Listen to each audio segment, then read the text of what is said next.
तीन घटनाएं ऐसी हुई, पूर्णिमा को एक ही दिन हुई। वहाँ यादव की लड़की थी, लड़की एक पूजा करती थी, उसे इतना खुश है देवता आपकी पूजा में कि वो स्वयं प्रकट होकर के बैठ गए। 500 गाय का फटाफट उसने दूध निकलवाया, खीर बनाया। इतनी ताकतदार खीर थी कि खीर खाते ही उनको ऊर्जा बढ़ी। हाय फ्रेंड, स्वागत है एक और नए ब्लॉग में। सो फ्रेंड, आज है बुद्ध पूर्णिमा और आप सभी को बुद्ध पूर्णिमा की ढेर सारी शुभकामनाएं। तो हम लोग अपने घर पे मना रहे हैं। कौन कौन अपने अपने घर पे मना रहे कमेंट करके ज़रूर बताइएगा। तो चलो चलते हैं, क्या कैसे मनाएंगे आप लोग ब्लॉग पे कंटिन्यू रहिएगा। ये देखिए फाइनली हो गया डेकोरेट। और देखिए ये बुद्ध भगवान, मतलब बुद्ध से संबंधित जो भी काम होता है, मतलब इसमें वाइट कपड़ा ही ज़्यादातर पहना जाता है। पता नहीं क्यों, मुझे नहीं पता कैसे क्यों पहना जाता है वाइट कपड़ा। मैंने भी देखो वाइट साड़ी पहनी है, स्लेटी कलर में हल्का शांति का प्रतीक। अच्छा, वाइट मतलब शांति का प्रतीक, इसलिए। और एक चीज़ और है, खीर, उसके बारे में भी बताइए। खीर क्यों बनाई जाती है, खीर क्यों बनाई जाती है, ये भी बहुत अच्छा सवाल है। मालूम होना चाहिए, मुझे नहीं पता, इन्हें भी नहीं मालूम। और अभी बनते जी आ रहे हैं तो वही बताएंगे क्यों बनाई जाती है। सारा कुछ रख दिया है, वो बना ज़्यादा देर तक जलेंगे। हैं तो काफ़ी तो हैं, मैं तो सोच रही थी 2 ही 3 उसे क्या करोगे? क्या करोगे? कुछ भी नहीं, खेलेगी वो। कैसे मतलब इसमें लगा के दिया गया है कि टूटे ना, बहुत जल्दी टूट जाती। श्रव्या ने तो बहुत सारी तोड़ दिया वहाँ पे।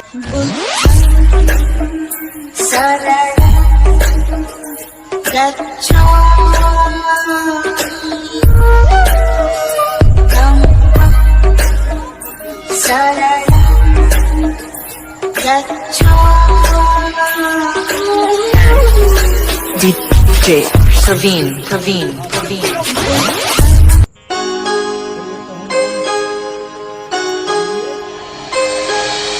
बुद्धं शरणं गच्छामि, धम्मं शरणं गच्छामि, संघं शरणं भगवतो सावक संघो यदिदं चत्तारि पुरुषयुगानि अष्ट पुरुष पुग्गला येष भगवतो सावक संघो आहुनयो पाहुनयो दक्षिणयो मंजल कर्णयो अनुत्तरं पुण्यं खेतं लोकसात् संघं जीवित पर्यन्तं शरणं गच्छामि एत संघाय तीता च एत संघाय नागता पच्चुपन्ना च ये संघाय हम वन्दामि सर्वदा न सम्मासं बुद्धस्य।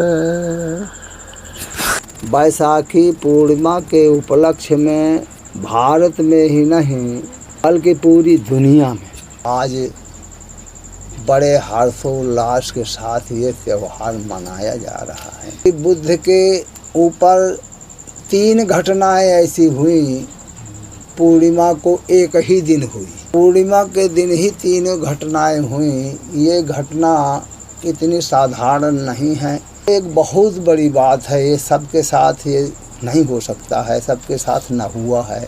इतने बुद्ध भी पैदा हुए। तथागत बुद्ध का जन्म जो हुआ बैसाखी पूर्णिमा को हुआ, उनको जो ज्ञान प्राप्त हुआ वो भी बैसाखी पूर्णिमा को ही ज्ञान प्राप्त हुआ। और महापरिनिर्वाण जब हुआ बुद्ध का, वो भी बैसाखी पूर्णिमा को उसी दिन हुआ, दिन भी वही था। ये साधारण नहीं है, बहुत बड़ी बात है। बुद्ध की जो पूर्णिमा है ये विश्व लेवल में जो मनाई जाती है, ये इतना साधारण नहीं है। संसार के लोग मनाते हैं, ये बहुत बड़ी बात है। उसी तत्वाधान में बहुत ज़्यादा जनसंख्या न सही, घर घर अगर मनाया जाए बहुत बड़ा परिवर्तन होगा। कोई भीड़ की ज़रूरत नहीं है, केवल घर में ही मनाया जाए, सब लोग घर में मनाते रहें, सबको जानकारी हो, बच्चों को जानकारी हो। बुद्ध गया के पास है ढोंगरी नाम की पहाड़ी है, जो नाम रखाया गया उसे ढोंगरी बुद्ध के रहने पर। तो उस पहाड़ी में उन्होंने व्रत ठान लिया कि जब तक मुझे ज्ञान प्राप्त नहीं हो जाएगा कि मानव का कल्याण हम कैसे करें, तब तक मैं यहाँ से उठूंगा नहीं, न कुछ खाऊंगा, चाहे मेरा शरीर गल जाए। 6 साल लगातार ये क्रिया करते रहे, भोजन भी बंद कर दिया। धीरे धीरे धीरे धीरे करके 6 साल लगातार ऐसे करते करते वो भोजन को बिल्कुल समाप्त कर दिया। इतना जर्जर हो गए, इतना जर्जर हो गए कि केवल हड्डी पसली ही दिखती थी और उनके शरीर में कुछ रह नहीं गया था, खून मांस। वो मरण अवस्था में पहुंच रहे थे। उस समय निकल करके एक बरगद का पेड़ था, उसके नीचे बैठे थे और एक वहाँ यादव की लड़की थी, जो राजा था वहाँ का यादव, एक पेड़ की पूजा करती थी।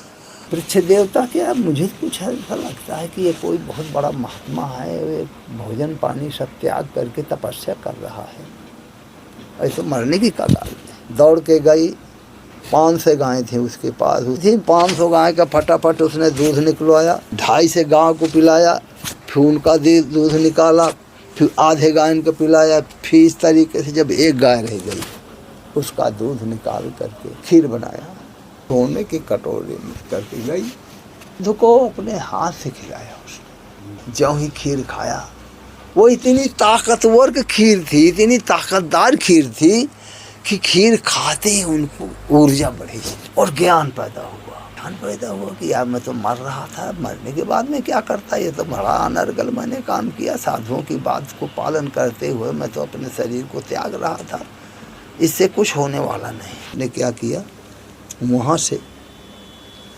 उठ करके खीर को खाया और खीर को खा करके आगे बढ़े और आज जिसे हम बुद्ध कहा करते हैं उसे उरुबेल कहते थे। वीडियो को यहीं पर ख़त्म करते हैं। वीडियो कैसी लगी, अगर वीडियो अच्छी लगी तो लाइक कर दीजिएगा। अगर आपको दूसरा पार्ट देखना है तो कमेंट